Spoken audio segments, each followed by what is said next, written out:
Roda kehidupan terus berputar, sedih dan bahagia dipergilirkan. Bisa jadi hari ini bahagia, esok hadir duka.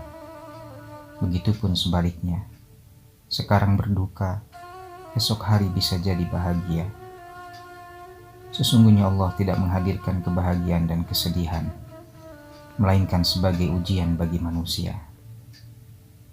Setiap orang pasti pernah mengalami kesedihan pada saat tertentu dalam kehidupannya.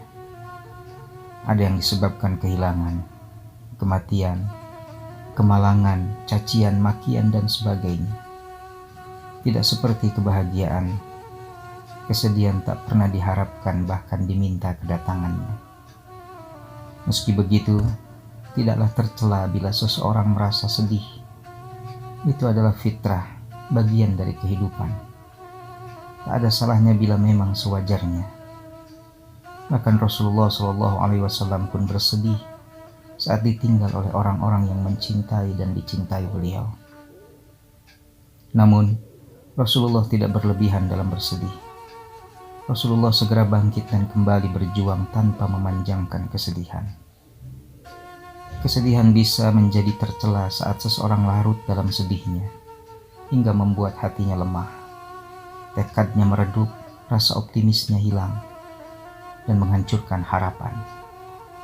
Apalagi sampai membuatnya tidak mau bergerak, tidak ada ikhtiar untuk mengubah keadaannya menjadi insan yang bahagia.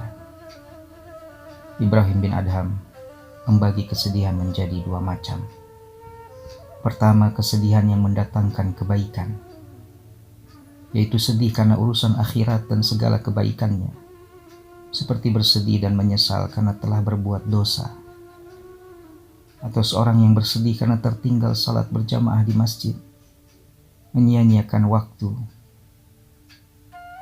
adalah contoh kesedihan yang mendatangkan kebaikan. Rasa sedih itu akan semakin mendekatkan dirinya pada Allah. Rasulullah bersabda, barang siapa yang merasa bergembira karena amal kebaikannya dan sedih karena amal keburukannya, maka ia adalah seorang yang beriman. Yang kedua, kesedihan yang mendatangkan keburukan, yaitu sedih karena urusan dunia dan segala kemewahannya. Ketika kehilangan harta kekayaan, lalu kita sedih akan hal itu, sampai-sampai lalai dan lupa kepada Allah. Itulah kesedihan yang mendatangkan keburukan. Hanya keimanan yang membuat seseorang mampu menyikapi kesedihan dengan bijaksana. Ia akan melewatinya dengan penuh kesabaran, tunduk bersimpuh di hadapan Allah, mengadu dan berharap hanya kepadanya. Ia meyakini sepenuhnya bahwa Allah lah yang menghadirkan kebahagiaan dan kesedihan, sambil terus berusaha keluar dari kesedihan. Jangan sampai kesedihan menjadikan kita lemah untuk mendapatkan ridho Allah, apalagi membawa pada keputusasaan hingga membenci takdirnya. Tak perlu lama-lama memendam kesedihan dalam hati. Berusahalah selalu mengingat Allah, sadari bahwa Allah selalu bersama kita. Sabar dan selalu berdoa meminta pertolongannya adalah cara terbaik mengobati kesedihan yang menimpa kita. Rasulullah SAW pun berdoa dan berlindung dari rasa sedih.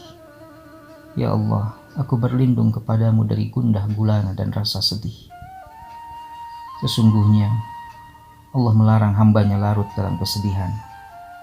Allah berfirman, janganlah kamu bersikap lemah, dan janganlah pula bersedih hati, padahal kamulah orang-orang yang paling tinggi derajatnya, jika kamu orang-orang yang beriman.